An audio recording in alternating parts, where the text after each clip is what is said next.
Um autor criativo da nova literatura brasileira. O Arte e Letra recebe hoje o escritor carioca Luiz Eduardo Mata, autor de O Véu, narrativa eletrizante de suspense não policial. O Arte e Letra volta já.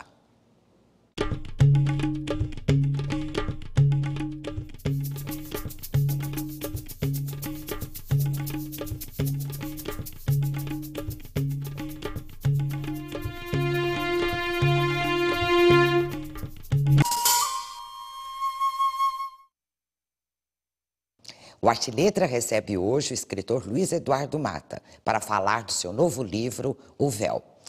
Luiz Eduardo, muito obrigada pela sua presença. Eu que agradeço, um prazer estar aqui. Para nós é um grande prazer tê-lo aqui. O seu livro é maravilhoso. É uma leitura assim que nos prende por horas, não dá vontade de largar. Ah, que bom, bom saber disso, né? É uma narrativa de suspense, é muito envolvente realmente.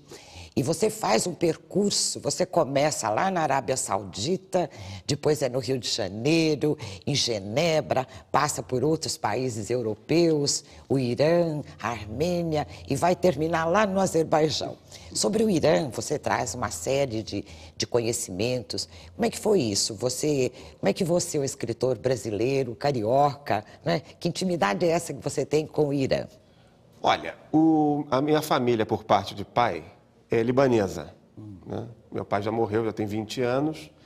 E eu, talvez até por uma questão de resgate dessa tradição familiar, eu comecei a me interessar muito por essa geopolítica do Oriente Médio. Eu era muito novinho naquela época, tinha uns 14, 15 anos, mais ou menos. E logo depois começaram a acontecer eventos de grande repercussão no Oriente Médio, como o fim da Guerra Civil no Líbano, a invasão ao Kuwait pelo Iraque, depois da Guerra do Golfo, que foi resultante dessa invasão, e a condenação do Salman Rushdie, né, pelo Khomeini, né, tudo isso. Por causa da escritura lá daqueles poemas. É, né? Dos versículos satânicos. Né? Ele faz uma analogia, né, um pouco, que pode soar agressiva dependendo da pessoa. Né? Porque essa questão de religião é uma coisa muito delicada. É, bem sutil. Né? Muito sutil. E como ela é passível de interpretação, qualquer leitura que você faça dessa religião também é passível de interpretação. Então, existem passagens do livro, os versículos satânicos, que podem sim soar ofensivas a um muçulmano mais devoto, mais, né, ou que tenha uma interpretação tal, X, né, do Alcorão. Eu comecei a pesquisar sobre o Líbano, em primeiro lugar, depois de mais países árabes, Israel, e acabei chegando ao Irã. E eu achei uma coisa interessante, sempre nessas minhas pesquisas, sobre todos esses países, foi o abismo que existe entre a realidade desses países e o que é mostrado na mídia. A mídia mostra um lado estereotipado, como nós aqui no Brasil também somos mostrados no exterior com estereótipos. Né? Ainda porque no caso brasileiro é difícil você resumir um país como o Brasil. É um país complexo, grande. E com uma pluralidade cultural e étnica muito extensa, né? Então é um país difícil de resumir. Né? Como os países do Oriente Médio também são difíceis de resumir. São civilizações muito antigas, onde coexistem vários pequenos... várias tribos, né? Isso, quase o Oriente todo é assim, né? São vários povos que se juntaram ali, mas que são diferentes na religião, na língua. E a Europa é assim, né? Também os próprios países europeus. Quer dizer, esses povos muito antigos, os países, eles se formaram dessa maneira. Nós somos um povo novo e conseguimos, que é um milagre, uma coisa fantástica, isso que o brasileiro não se dá conta, formar um país gigante, quase o tamanho da Europa, onde nós podemos nos comunicar num idioma. Isso é uma coisa extraordinária. O brasileiro não dá valor a isso. Acha que... Não percebe como isso é precioso, né? Ao passo que quando você vai à Europa, você vai à Suíça, por exemplo, cada região fala uma língua. Então eu comecei a pesquisar esse negócio do Oriente Médio. E o que me chamou a atenção no Irã, particularmente, foi a emancipação feminina que existe na sociedade iraniana. Ela é muito grande. E não é mostrado isso de uma forma assim clara, né? Não é mostrado. Por exemplo, pouco tempo atrás, o Irã tinha uma vice-presidente. Que tem vários vice-presidentes, uma era uma mulher. Né? Tem uma ministra no Irã hoje em dia. As mulheres no Irã dirigem ônibus e trabalham em outras coisas. Não que elas desfrutem de uma liberdade total, não é isso que eu estou dizendo. Mas existem lados que chocam, né, a quem está acostumado a ver por meio de estereótipos. Por exemplo, pouca gente sabe que o Irã tem a maior comunidade judaica do Oriente Médio fora de Israel. Olha que ao passo de ter partido político judaico. Né? Os judeus no Irã vivem bem, né, dentro das possibilidades, que ele é um regime teocrático. Não são rechaçados. Não, eles Sempre sofrem tem certas algumas intimidações, diferenças, né? Assim, por parte da própria estrutura do regime, que é uma estrutura teocrática, né, baseada numa outra religião. Certo.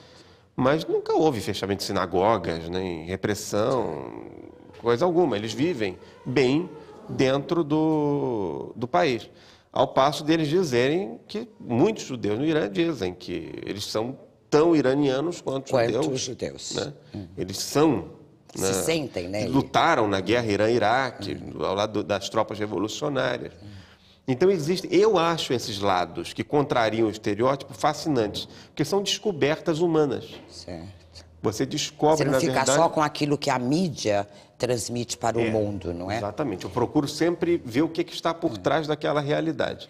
Então, a vontade de escrever O Véu foi essa, né, de mostrar esse Irã. Quer dizer, o livro não é sobre o Irã, né? É um thriller, né?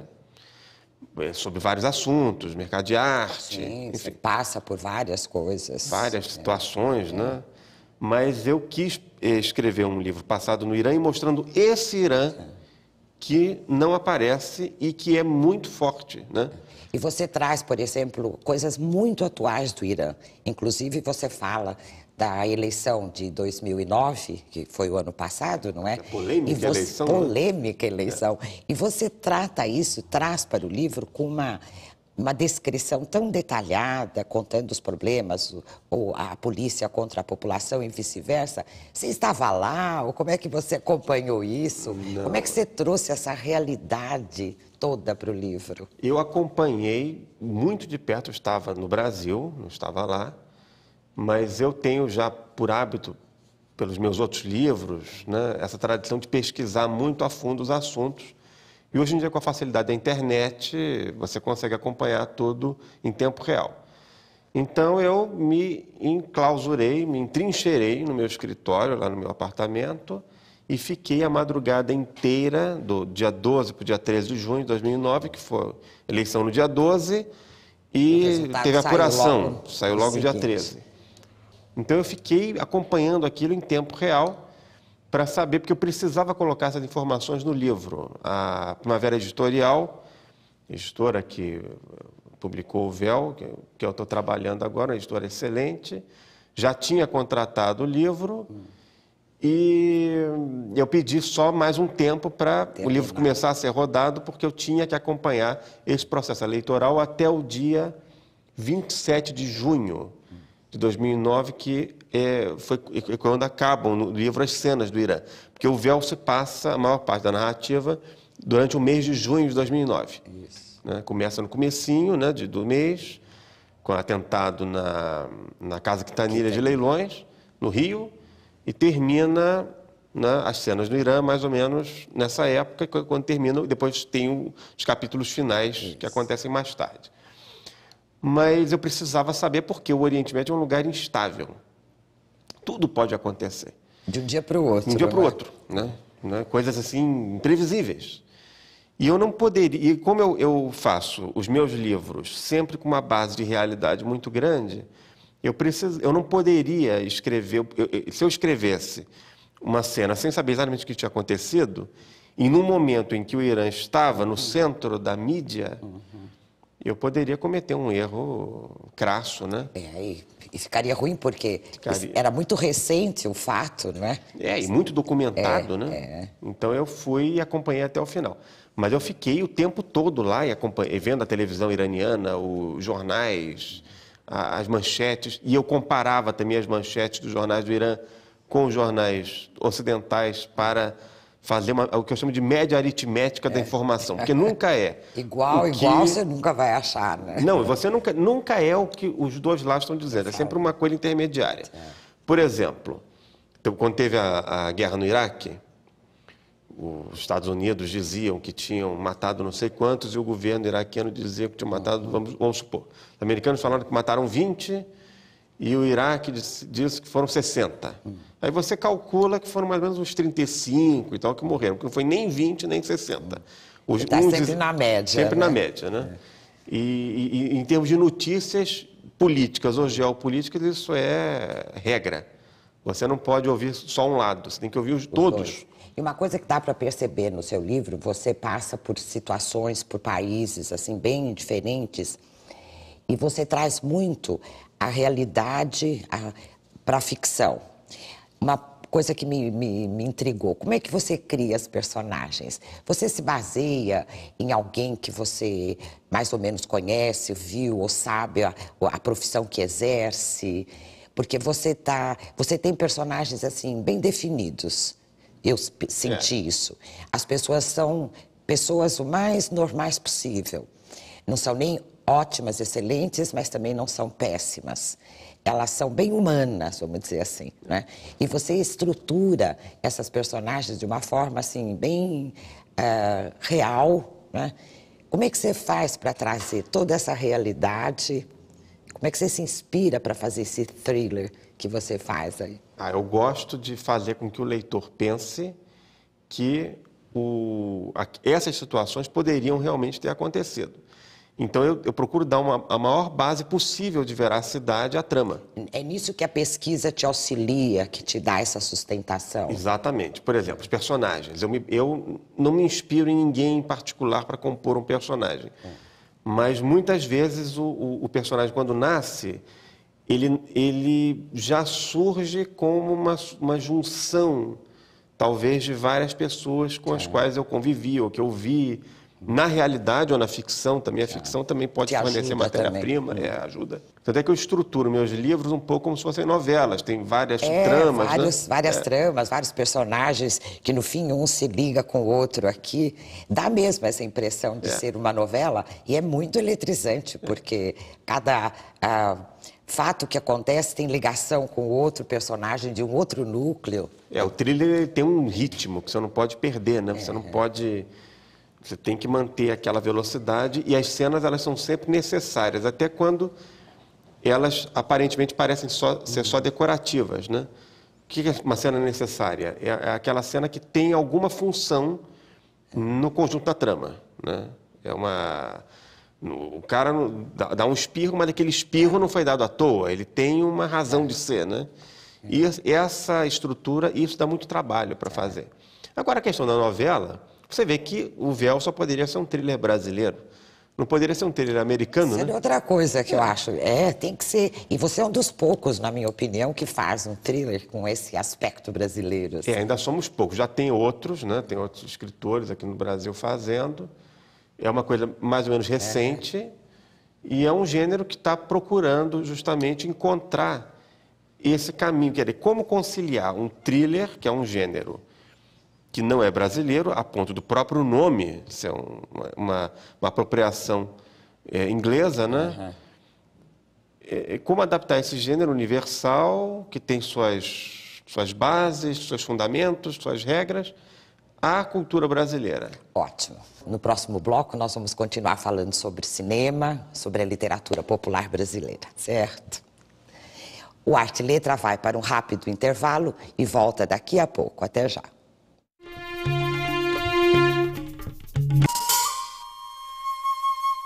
O Arte e Letra está de volta com Luiz Eduardo Mata.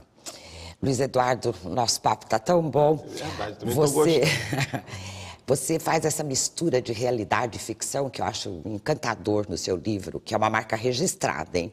eu acho que dos seus livros. Acho que sim. Você tem outras coisas publicadas, né? Você começou com a conexão Beirute-Teherã, depois Ira Implacável, escreveu mais alguns volumes voltados para os adolescentes, não é?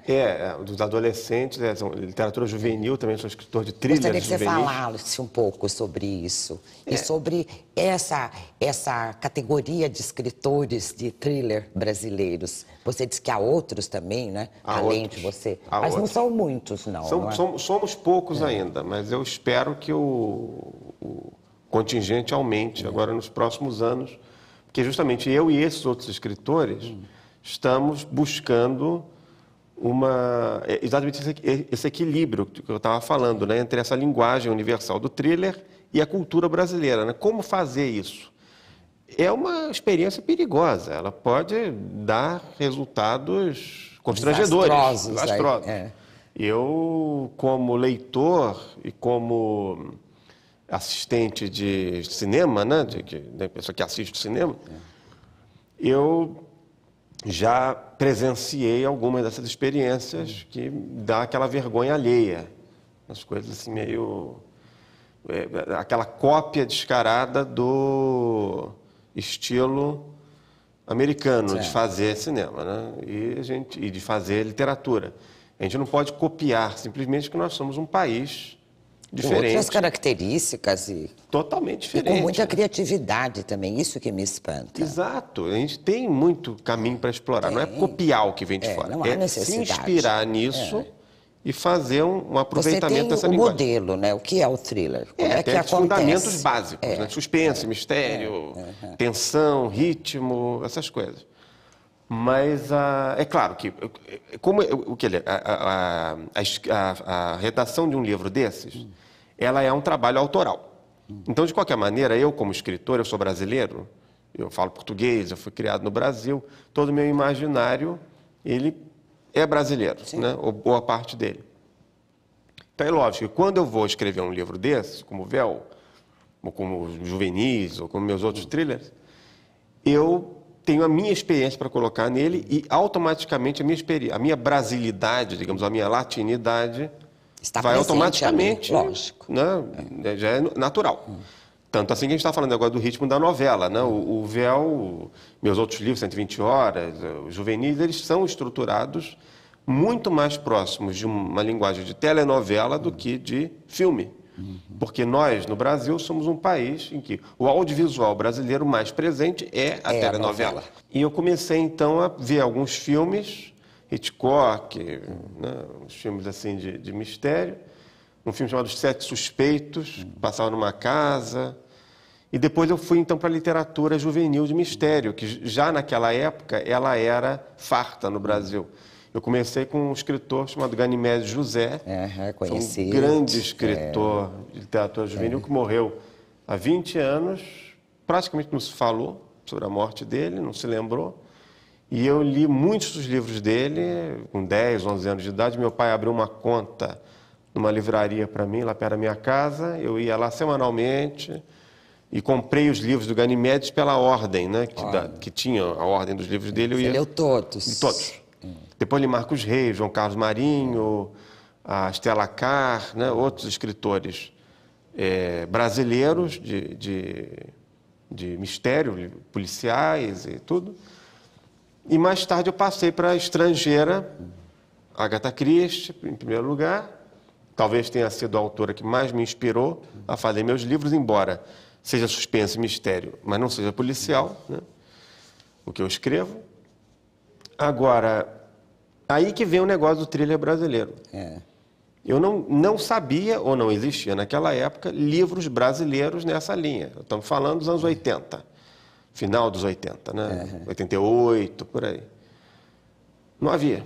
Eu ia, tinha uma livraria ótima, lá perto da minha casa, uma outra, e eu me lembro que eu fiquei lá umas 2 horas com o livreiro procurando, ele também não sabia e nós não encontramos. Então eu tinha que me contentar com a literatura estrangeira. Esse é o problema no Brasil de quem gosta desse tipo de livro. Você acha que é muito elitizada a literatura aqui no Brasil? Ela sempre foi tratada como um luxo, né? Como uma Só coisa... aqueles autores que são consagrados, que já escreveram aqueles livros que todos, né, os bons leitores conhecem. E os demais? Ninguém divulga, não se conhece? Os autores? Não, divulga. O negócio é que a leitura no Brasil, ela sempre foi tratada como uma coisa meio... um ato meio religioso, uma coisa assim meio... Você tem uma série de posições, né, contrárias a isso, A né? sacralização da leitura, eu sou totalmente contrário. Eu sou a favor da leitura como lazer cotidiano. Você é signatário até de um movimento, aí, como é que chama? O Manifesto Silvestre. O que significa isso? É uma valorização da literatura de entretenimento como sendo literatura brasileira. A nossa função no manifesto, e nos demais escritores também, das editoras, Primavera Editorial, que é uma editora que investe também na literatura de entretenimento, de qualidade, é desmistificar isso, justamente, não é fazer uma pregação da literatura de entretenimento como sendo a literatura, mas demonstrar que tudo é literatura e tudo é válido. Que você pode ter um livro bom, que entretém as pessoas, que traz uma distração, é maravilhoso ler, você se envolve, você não percebe as horas passarem, né? E é uma literatura. E é brasileira. É literatura, e é brasileira. E é brasileira, né? Por que não, né? Então, durante muito tempo, esse preconceito em relação à literatura de entretenimento, que eu acho, inclusive, um termo inadequado, que a gente usa na falta de um outro melhor, né? Ela foi estigmatizada. Isso não é literatura, ou isso é subliteratura, ou isso não é brasileiro, ou isso é lixo, enfim, tem uma série de impropérios, eu não estou nem aí, as pessoas podem falar, eu acho que as pessoas têm o direito de exercer a sua crítica, sem nenhum problema, mas é preciso mostrar para a população, de modo geral, que, primeiro, a leitura é um ato para todos. Livros, eu sempre digo uma frase, que é a seguinte: livros e povão têm tudo a ver. Ou livros são para o povão, né? O livro não é um artigo, não pode ser tratado como um artigo destinado a uma pequena elite econômica ou de sábios. Você fala também na literatura popular brasileira, que é né? isso, Fazendo analogia com a música. A música é para o povo também.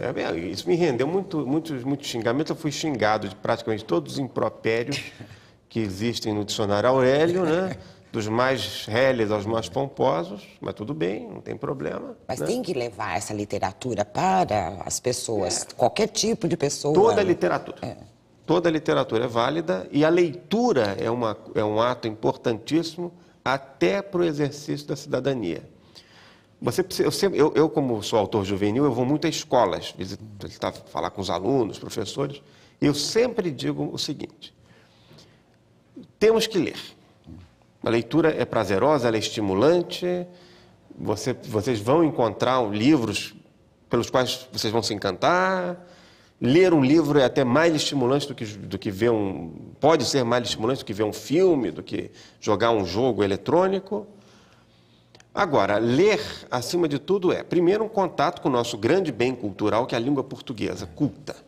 Sobretudo em tempos de MSN, em que o internetês assassina... Deturpando a língua. Luiz Eduardo, vai continuar nessa linha de trabalho, nos tragos próximos? Estarei ano que vem, já vou lançar mais. Muito prazer em tê-lo novamente aqui para nós continuarmos essa conversa. E o prazer será todo meu. Tá bom. Sucesso para você. Eu agradeço. Muito obrigado pela sua hospitalidade aqui no seu programa. Hoje, no Arte e Letra, tivemos a presença de Luiz Eduardo Mata, autor de O Véu. E se você quiser fazer sugestões ou tirar dúvidas, o e-mail do programa é arteletra@usjt.br. Até o próximo e obrigada pela audiência.